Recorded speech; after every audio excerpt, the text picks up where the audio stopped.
invest in a motel from a 10-year-old for 3 reasons. One, I know what I'm doing. I know every corner of this motel like the back of my hand because I've lived here and worked here for almost a year. Two, I love what I'm doing. I'm very proud of my work. Every day, I check people in at the front desk. The customers like me, see enclosed feedback cards, because I always go the extra mile for them. Three, I won't let you down. I will work hard every day for my dream and yours. So, what do you say? If we can't win a motel together, let's buy one. No investment is too small. Even if all you have are some extra pennies and nickels lying around, we'll take them. You'd be amazed what some of them are worth. I look forward to hearing from you. Yours truly, Mia Tang, Manager. A few weeks later, the checks started rolling in. The Vermont essay people sent my letter out, and to my absolute amazement, people from all over the country sent in checks for $50, $100, $2,000, and even $10,000. By the end of that incredible month, and with everyone else's investments, we had reached $300,000. We cashed the checks at the bank and kept all the cash in a giant trash bag, which my parents held in their arms at all times and slept with at night in case any robbers came. Chapter 64. The nerves tingled in my toes as Mr. Yao's Lincoln Navigator pulled into the motel. We told him on the phone we had something very important to discuss with him. So, what's this all about? He asked, plopping himself down on the couch. Nervously, my mom looked at my dad. I glanced towards my room, where the trash bag of cash was, and out the small kitchen window, where Hank's, Billy Bob's, and Mrs. Q's head were squeezed together trying to peer in. They all knew this was a big moment. We'd like to discuss buying the motel, my mom said. Mr. Yao sat up. Why? Did an interested buyer come? He asked. My dad cleared his voice. Yes, he said. Well, who is it? Mr. Yao asked. It's us, my dad said.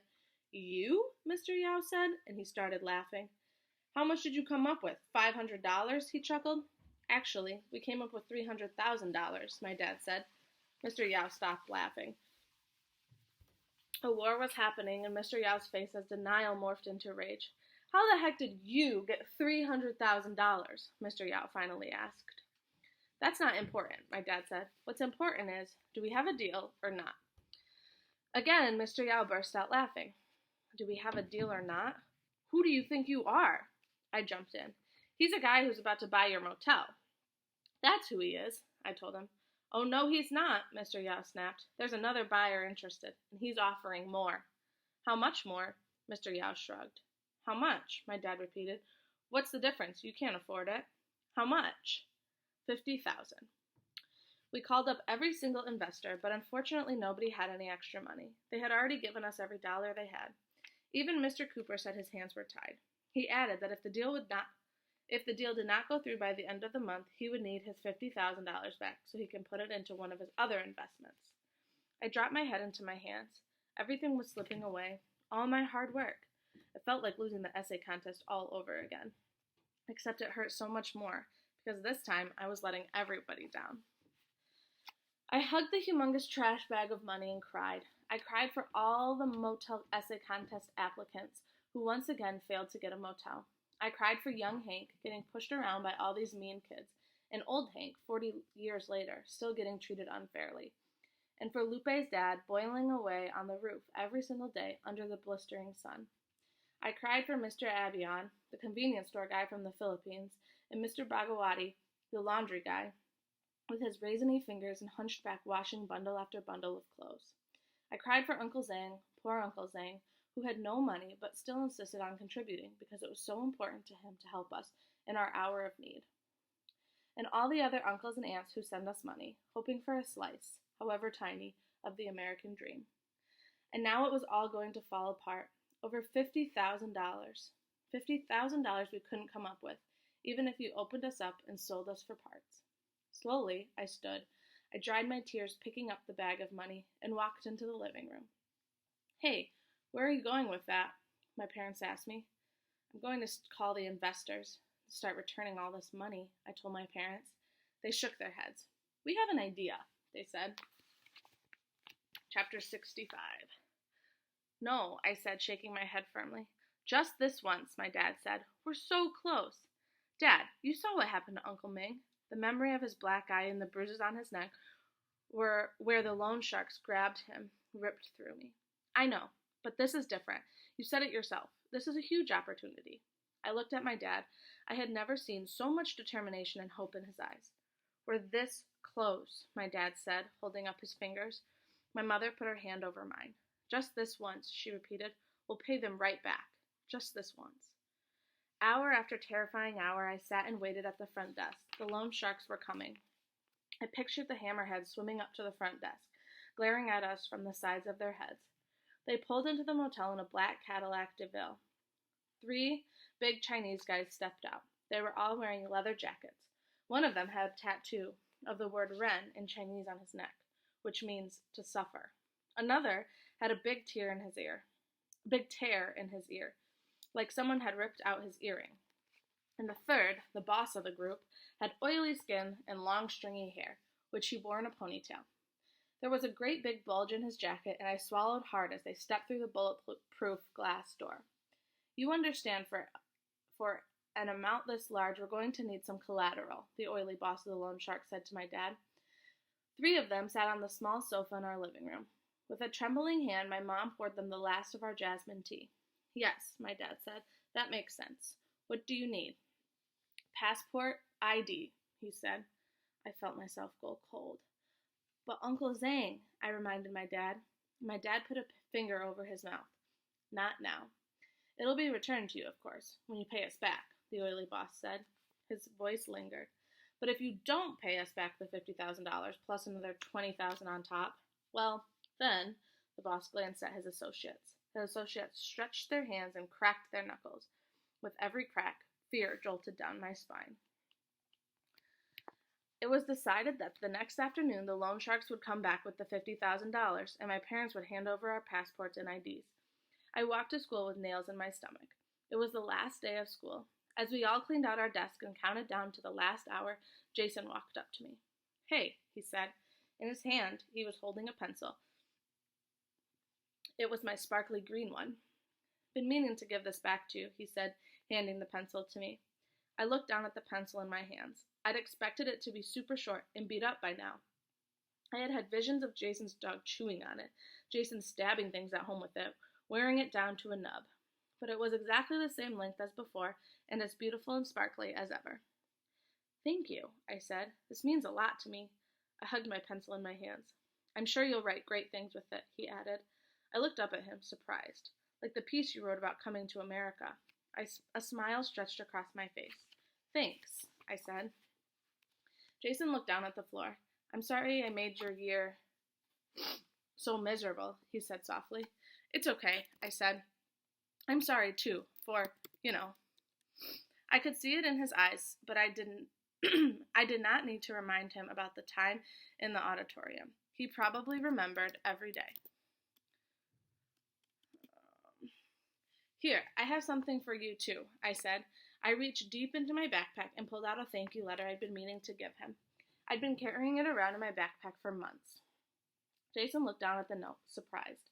He smiled as he read my words. As I turned to leave, Jason reached out and touched my arm. What? I asked. He's bluffing. There's no other buyer. It's just you guys. He'll take a lot less for the motel. I stared at Jason. His brown eyes blazed with courage. But it was his kindness that blew me away. When the school bell rang, I ran. Chapter 67. This is the last one. I ran as fast as the wind could carry me, adrenaline powering my skinny little legs. With each step, I whispered a prayer. Please let me get there before the loan sharks do. I turned the corner onto Coast Boulevard just as the loan sharks' Cadillac pulled into the motel. As the 3 loan sharks got out of their car, with their suitcases full of cash, I raced into the parking lot, screaming, Mom! Dad! Don't do it! Mr. Yao's bluffing! My parents promptly called the deal off. The loan sharks grumbled about how they came all this way and went to a great deal of effort to put the money together. So my dad gave them $20 for the gas in their troubles, and they piled back into their car and left. As they drove away, my parents collapsed onto the ground. That was close, my mother exclaimed. My dad put his hand over his pounding heart as he stared at the wide-open sky. Thank God, my dad said. As my parents lay panting on the side of the parking lot, I walked over to the front desk and called Mr. Yao. Mr. Yao, we'd like to make an offer on the motel, I said. $300,000 and not a penny more. He said, "Yes," I screamed, running through the motel. The Weekleys were in Hank's room playing Monopoly when they heard the news that Mr. Yao agreed to sell to us. Hank slapped the Monopoly board and all the pieces went flying. "What'd I tell you?" Hank said to Billy Bob. "If it can happen in Monopoly, it can happen in life." Mr. Yao came over with Jason and his real estate agent the next day, as did Lupe's dad, Mr. Cooper, the immigrants, Mr. Abion from the convenience store, Mr. Bagawati from the laundromat, and some of the Motel SA people who had driven down because they wanted to see their new motel with their own eyes. Mr. Cooper brought over his lawyer friend, who helped us draw up the contract. There were so many people, we couldn't all fit in the manager's quarters. We had to put chairs and tables in the parking lot. "All right, let's get this over with," Mr. Yao said. It took ages for Mr. Yao and his agent to count up all the money. When he was finally convinced it was all there, Mr. Yao lugged the bag over to his car and dumped it in the truck. His agent then sat down with Mr. Cooper's lawyer and pored over the sales and purchase agreement. We all huddled around them, watching as they wrote in each of our names under buyer. There were so many owners. We needed 3 additional pages just to fill out all of our names. My father's voice shook as he told the agent how to spell his name. "I never thought this day would actually happen," he said. "Me either, my friend," said Hank, putting an arm around my dad's shoulder. "Me neither." When everyone finished signing their names and Mr. Yao officially handed my parents the key, Lupe and I jumped up and down, screaming, "We did it! We did it! We did it!" Jason smiled. "You know what I'm going to do?" Hank asked, his eyes twinkling. "What?" I said. Hank ran toward the sparkling blue pool. He let out a yelp as he jumped in, fully clothed. "Hey!" Mr. Yao called, but only with a fraction of his usual voice. "You can't jump into my pool with your clothes on." "It's not your pool anymore," Hank called back. Mr. Yao opened his mouth to protest, but then closed it. One by one, Lupe and all the Weeklies and SA people and immigrants jumped in too. My dad threw my mom in, and my mom shrieked with glee. Everyone was waiting for me to come in too. I turned to Jason.